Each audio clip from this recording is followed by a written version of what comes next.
Hello दोस्तों, आप सभी का स्वागत है आपके अपने यूट्यूब चैनल नॉलेज फूड पर। जैसा कि आप सभी जानते हैं, अब आप नॉलेज फूड चैनल के माध्यम से 10वीं के सभी सब्जेक्ट की पढ़ाई कर सकते हैं, वह भी पूरे बेसिक से और समझते हुए।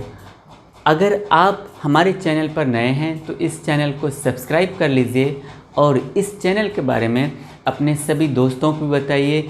अगर आपके रिश्तेदार में कोई भाई बहन पढ़ाई कर रहा है तो उनके साथ आप इस चैनल के बारे में और इस वीडियो का लिंक उनके साथ आप शेयर कीजिए। तो हम लोग पढ़ रहे हैं इतिहास। क्या पढ़ रहे हैं? इतिहास। क्लास 10th का हम लोग हिस्ट्री शुरू किए हुए हैं और उसमें हम लोग चैप्टर 1 पढ़ रहे हैं और यूरोप में जो राष्ट्रवाद का विकास है हम लोग उसको देख रहे हैं। इनके पहले से 4 वीडियो आ चुके हैं और आज की वीडियो में और ये जो हमारा चैप्टर है ना, इसमें हम लोग क्या पढ़ रहे हैं? जर्मनी का एकीकरण। आज समझेंगे कि जर्मनी का एकीकरण कैसे संभव हो पाया या जर्मनी के एकीकरण में क्या सब समस्याएं थी, उनको हम देखेंगे। पिछले वीडियो में हमने देखा था इटली का एकीकरण और आज हम देखेंगे जर्मनी का एकीकरण। आप बोर्ड पर ध्यान बनाए रखिएगा, आपको 100% समझ में आएगा। ठीक है, तो देखिए जर्मनी का एकीकरण, तो इटली का एकीकरण और जर्मनी का एकीकरण दोनों साथ साथ हो रहा था। जर्मनी का एकीकरण किसके साथ हो रहा था? इटली का एकीकरण।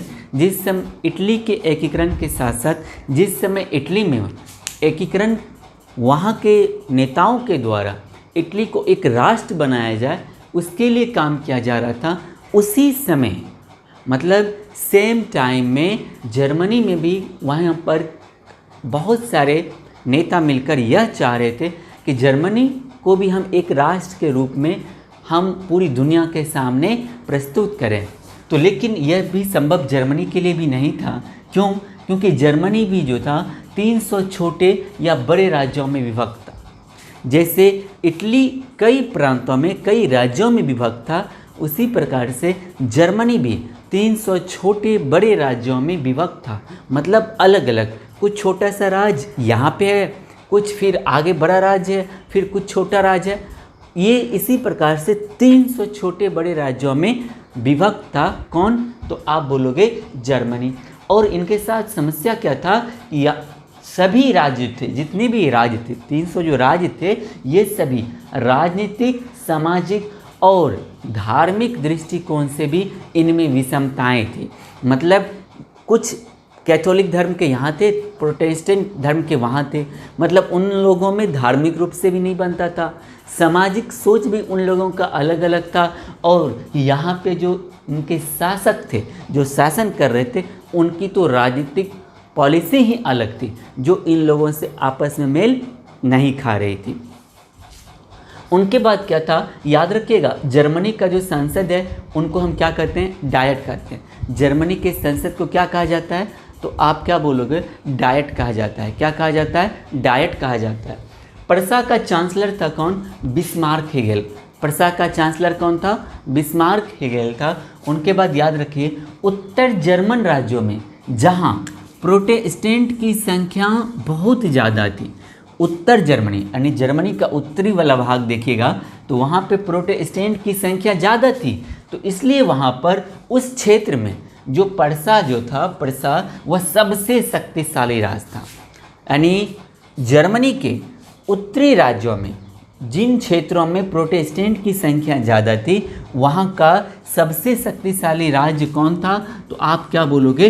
प्रसा था। और इन प्रोटेस्टेंट में एकता की भावना थी। ये लोग एकीकरण करना चाहते थे और ये लोग जहाँ रह रहे थे इनमें एकता बहुत ही ज़्यादा थी और इन्हीं एकता का लाभ उठाकर बाद में जर्मनी का एकीकरण भी संभव हो पाया। प्रसा के नेतृत्व में जालवेरिन नामक आर्थिक संघ बनाया गया। किस नाम का बनाया गया? जालवेरिन नाम का। यहाँ पर भी जो ये संस्था थी, इनका काम क्या था कि जो भी शासक के आदमी हैं या कोई ऐसा व्यक्ति जो एकीकरण नहीं चाहता है, उन सबको समाप्त करने का काम किसने किया? तो ये जालवेरिन नामक संस्था ने किया। इनमें जो भी व्यक्ति था उन्होंने किया और इनका क्या था? फंड जुटाना भी। यह एक आर्थिक संघ भी था। इनका काम यह भी था कि रुपये को एकत्रित करना, अगर कभी भी ज़रूरत पड़ती है तो उस रुपये का हम प्रयोग करेंगे। जर्मनी के एकीकरण कैसे हो पाएगा, अगर वहाँ रुपये की ज़रूरत है तो हम वहाँ पर भी उनको निवेश करेंगे। इनके साथ साथ क्या था, फ्रांस में जो 1830 ईस्वी की क्रांति हुई, आपको पता है ना, फ्रांस में जुलाई 1830 ईस्वी की क्रांति हुई थी। तो फ्रांस की 1830 ईस्वी की क्रांति ने, यानी जुलाई 1830 ईस्वी क्रांति ने जर्मन राष्ट्रवाद में भी, जर्मन के लोगों में भी राष्ट्रवाद की भावना को जागृत किया। मतलब अब जर्मनी के लोग भी चाहने लगे कि जैसे फ्रांस में गणतंत्र की स्थापना हो गई है, उसी प्रकार से जर्मनी में भी गणतंत्र की स्थापना हो। इनके बाद क्या है, देखिए बिस्मार्क ने रक्त और लौह की नीति अपनाया। बिस्मार्क ने किसका नीति अपनाया, रक्त और लौह का नीति अपनाया। मतलब ये रक्त और लौह की नीति का तात्पर्य है कि बिस्मार्क यह चाहता था और वह यह जानता था, अगर हमको जर्मनी का एकीकरण करना है तो वह सेना से ही जर्मनी का एकीकरण संभव हो पाएगा, और इसके लिए मुझे जितना भी खून बहाना पड़ेगा हमारी सेना बहाएगी। तो इसीलिए कहा जाता है बिस्मार्क ने कौन सी नीति को अपनाया था, रक्त और लौह की नीति अपनाया था, जिसका तात्पर्य क्या है, सेना से ही जर्मनी का एकीकरण करना। ठीक है। उनके बाद क्या है, सेडोवा का युद्ध। तो सेडोवा का युद्ध 1866 ईस्वी में ऑस्ट्रिया और प्रसा के बीच में हुआ। मतलब जर्मनी पर भी ऑस्ट्रिया का उस समय बहुत हिस्सों पर उनका प्रभुत्व था। किनका, ऑस्ट्रिया का। तो ऑस्ट्रिया और प्रसा क्योंकि जर्मनी का एक क्षेत्र था, ये इनका उत्तरी भाग था जहाँ पर प्रोटेस्टेंट ज़्यादा था, और उस क्षेत्र का प्रसा सबसे शक्तिशाली राज था। इसीलिए सेडोवा का युद्ध किसके किसके बीच हुआ, 1866 ईस्वी में ऑस्ट्रिया और प्रसा के बीच हुआ। इसी समय क्या हुआ, ऑस्ट्रिया और प्रसा के साथ जो हुआ, ऑस्ट्रिया दखल अंदाजी कर रहा था फ्रांस में भी, तो फ्रांस ने भी इसी समय ऑस्ट्रिया के साथ लड़ाई शुरू कर दी। तो ऑस्ट्रिया दोनों तरफ से फंस गया। अब इधर फ्रांस से भी लड़ रहा है और इधर प्रसा से भी लड़ रहा है, जिसके कारण इस युद्ध में, यानी सेडोवा के युद्ध में ऑस्ट्रिया की पराजय हो गई। ऑस्ट्रिया की क्या हो गई, पराजय हो गई, जिसके कारण जर्मनी पर से ऑस्ट्रिया का प्रभाव समाप्त हो गया। यानी इनका जो प्रभाव था जर्मनी के कुछ राज्यों पर, इस युद्ध में, सेडोवा के युद्ध में जो यहाँ पर ऑस्ट्रिया का पराजय हुआ, ऑस्ट्रिया की हार हुई, तो इनसे क्या हो गया, जर्मनी पर से भी ऑस्ट्रिया का प्रभाव समाप्त हो गया। क्यों ऑस्ट्रिया की हार हुई, क्योंकि ऑस्ट्रिया दो तरफ से लड़ाइयाँ लड़ रहा था, एक तरफ से प्रसा से और दूसरी तरफ से फ्रांस से। इसी वजह से इस युद्ध में ऑस्ट्रिया की पराजय हो गई।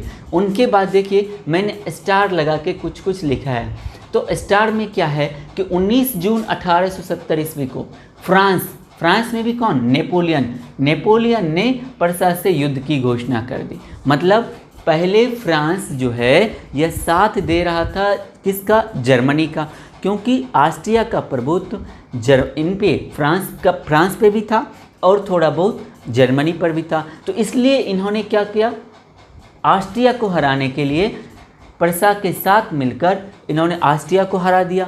उनके बाद क्या किया, और फ्रांस का भी प्रभुत्व था जर्मनी पर, क्योंकि फ्रांस पहले आज़ाद हो गया था, नेपोलियन का कब्जा जर्मनी के बहुत सारे हिस्से पे था। तो इन्होंने क्या किया, जब यह देखा कि अब प्रसा इनके हाथों से निकल रही है, क्योंकि पर्सिया ने खुद एक शक्तिशाली देश को हरा दिया था, जिनसे वहाँ के लोगों का और वहाँ के शासक का मनोबल ऊंचा हो गया था। तो अब फ्रांस को डर लगने लगा कि अब कहीं ना कहीं कुछ समय के बाद फ्रांस का भी प्रभुत्व, जो इनका एक दबदबा है प्रसा पर या जर्मनी पर, वो समाप्त हो जाएगा। इसी वजह से फ्रांस ने क्या किया, 19 जून 1870 ईस्वी को नेपोलियन ने, उस समय फ्रांस का शासक कौन था, नेपोलियन, इन्होंने क्या किया, प्रसा से युद्ध की घोषणा कर दी।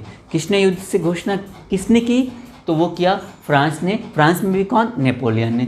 तो सेडोन का युद्ध किसके बीच हुआ, फ्रांस और प्रसा के बीच हुआ, और इस युद्ध में भी कुछ हद तक प्रसा का ही प्रसा को ही सफलता हासिल हुई। और अंत में फिर 10 मई 1871 ईस्वी को फ्रैंकफर्ट की संधि हुई। किसकी संधि हुई? 10 मई 1871 ईस्वी को जो लड़ाई शुरू हो गई थी फ्रांस और प्रसा के बीच में, इन्हीं दोनों के बीच में, फ्रांस और प्रसा के बीच में 10 मई 1871 ईस्वी को कौन सी संधि हुई? तो आप बोलोगे फ्रैंकफर्ट की संधि हुई। इस संधि में यह निर्णय लिया गया कि फ्रांस का जो प्रभुत्व है प्रसा पर या जर्मनी के कुछ हिस्सों पर, ये उनको छोड़ेगा और कुछ भाग इनको देकर, यानी फ्रांस को देकर, यानी और जो जर्मनी के हिस्से थे उन सब में एकीकरण हो, ऐसा प्रस्ताव किसने रखा? प्रसा के चांसलर ने रखा। अंत में आके फिर 1871 ईस्वी में जर्मनी एक एकीकृत राष्ट्र बन गया। जर्मनी क्या बन गया?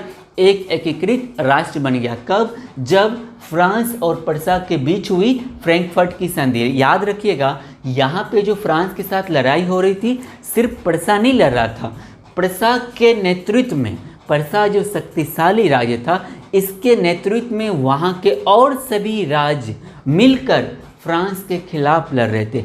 इसीलिए इस युद्ध में, फ्रांस और प्रसा के बीच जो युद्ध हुआ था, इस युद्ध में प्रसा बहुत हद तक हावी रहा फ्रांस पर, जिसके कारण अंत में 1871 ईस्वी में फ्रैंकफर्ट की संधि हुई। और किसके बीच हुई? तो फ्रांस और प्रसा के बीच हुई। और 1871 ईस्वी में ही, यानी इस संधि के बाद ही, जर्मनी एक एकीकृत राष्ट्र बन गया। अब याद रखिएगा, ये तो था सिर्फ जर्मनी का, लेकिन इसका परिणाम कहीं ना कहीं पूरे यूरोपियन राज्यों में, यानी यूरोप के जितने भी राज्य थे। और याद रखिएगा, ऑस्ट्रिया का प्रभुत्व हंगरी पर भी था। ऑस्ट्रिया का प्रभुत्व किस पर था? तो आप क्या बोलोगे? ऑस्ट्रिया का प्रभुत्व, ऑस्ट्रिया पर नहीं, ऑस्ट्रिया का प्रभुत्व किस पर था? तो हंगरी पर भी था। हंगरी का राजधानी कहाँ है? बुडापेस्ट। तो हंगरी एक देश था, इन पर कब्जा किसका था?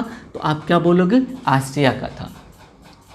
तो इस युद्ध का परिणाम क्या हुआ? ये जो लड़ाई, जर्मनी का एकीकरण संभव हो पाया, तो इसका परिणाम हुआ कि यूरोप में जो और राज्य थे, उन राज्यों में भी राष्ट्रीयता की भावना जागृत हुई और उन्होंने भी अपने चांसलर, वहाँ के शासक के खिलाफ वहाँ के लोगों ने आवाज़ उठाया और इसका एकीकरण आरंभ हो गया। यानी पूरे यूरोप में सभी देशों ने अपने देश में, उनका देश स्वतंत्र हो जाए, गणतंत्र हो जाए, इनके लिए उन लोगों ने आंदोलन करना शुरू कर दिया। और याद रखिएगा, यह सब की शुरुआत कहाँ से हुई? तो फ्रांस के ही गर्भ से हुआ। यानी गणतंत्र की शुरुआत कहाँ से हुई? फ्रांस से। फिर उसी के तर्ज पे इटली में हुआ, फिर जर्मनी में, और धीरे धीरे जो और राष्ट्र थे फ्रांस यूरोप में, जैसे वहाँ पे हंगरी, यूनान, इन सभी देशों में भी एकीकरण संभव हो पाया। मुझे उम्मीद है आपको जर्मनी का एकीकरण समझ में आ गया होगा। अगर आपको कहीं पर भी कन्फ्यूजन लगता है तो आप नीचे कमेंट करके ज़रूर पूछिएगा। लेकिन एक बार आप पुनः इस वीडियो को पीछे करके देख लीजिए, मुझे उम्मीद है आपको समझ में आ जाएगा। मैंने जैसे लिखा है आप ऐसे लिखिए। ऐसे में क्या होगा, आपको याद करने में परेशानी नहीं होगी। समझ रहे हैं ना? याद करने में परेशानी नहीं होगी। और अगर आपको टॉपिक पता होगा तो आप 200 शब्दों में भी इस प्रश्न को डील कर लोगे, अगर कभी एग्जामिनर पूछता है तो यहाँ पे ये जो स्टार मार्क है ना, इन सभी को आप नीचे लिखिएगा, ये स्टार वाले मार्क को, ठीक है? आप इस चीज़ को ध्यान रखिएगा। तो मैं आशा करता हूँ कि आपको जर्मनी का एकीकरण समझ में आ गया होगा। अगर आपको यह वीडियो पसंद आया तो इस वीडियो को अपने सभी दोस्तों के साथ शेयर ज़रूर कीजिएगा। सोशल नेटवर्क में, चाहे वो फेसबुक हो, व्हाट्सएप हो, जितने भी आपके कॉन्टैक्ट लिस्ट में हैं, उन सभी तक इस वीडियो को पहुंचा दीजिएगा। और यह हमारा पहले चैप्टर का अंतिम वीडियो है, ठीक है? यानी हमारा चैप्टर आज हो गया समाप्त। इनके बाद हम दूसरी किताब के पहले चैप्टर को शुरू करेंगे। अगर आपने और सारे वीडियो नहीं देखे हैं जो हमारा पहले चैप्टर का है, तो उन सभी वीडियो को आप जाके देखिए। मैंने अलग से सभी विषयों का प्लेलिस्ट बना दिया है। आपको हिस्ट्री का, ज्योग्राफी का, पॉलिटिकल साइंस का, इकोनॉमिक्स का, सबका अलग अलग आपको प्लेलिस्ट मिलेगा। उसी प्रकार से मैथ का, संस्कृत का, बायोलॉजी का अलग प्लेलिस्ट है।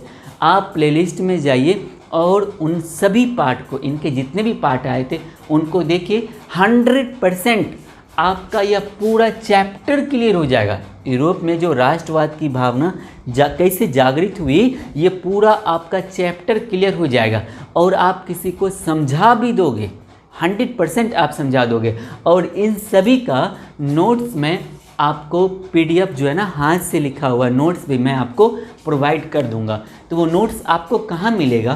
तो वो नोट्स आपको मिलेगा कहाँ पर?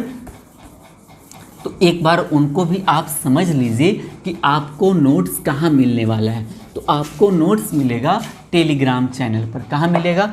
टेलीग्राम चैनल पर मिलेगा आपको नोट्स। देखिए, आप क्या कीजिएगा, अगर आपके मोबाइल में टेलीग्राम है तो अच्छी बात है, नहीं है तो आप प्ले स्टोर से टेलीग्राम को डाउनलोड कीजिए। टेलीग्राम को डाउनलोड करने के बाद आपका जो मोबाइल नंबर, आपका जो नंबर मोबाइल में ऐड है ना, उसी नंबर से आप अपना अकाउंट बना लीजिए और आप टेलीग्राम पे सर्च कीजिएगा। टेलीग्राम पे यहाँ पे रहता ना खाली जगह, इसमें सर्च कीजिएगा। क्या सर्च करना है आपको?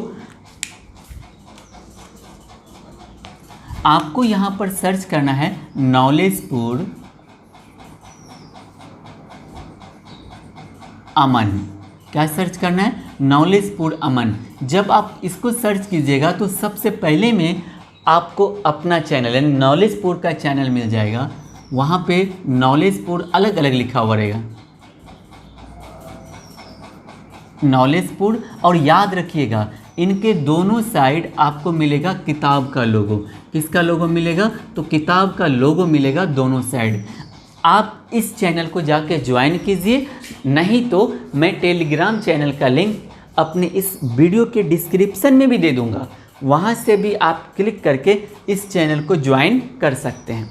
मैं आशा करता हूँ ये पूरा वीडियो जितना भी इनका आया, मतलब पहले चैप्टर का जितना भी वीडियो बना, आप उन सभी को देखेंगे और समझने का प्रयास करेंगे, क्योंकि इस अध्याय से प्रश्न बनना ही बनना है, लघु उत्तरीय या फिर दीर्घ उत्तरीय में। इसीलिए इस अध्याय पर आपका कमांड होना जरूरी है।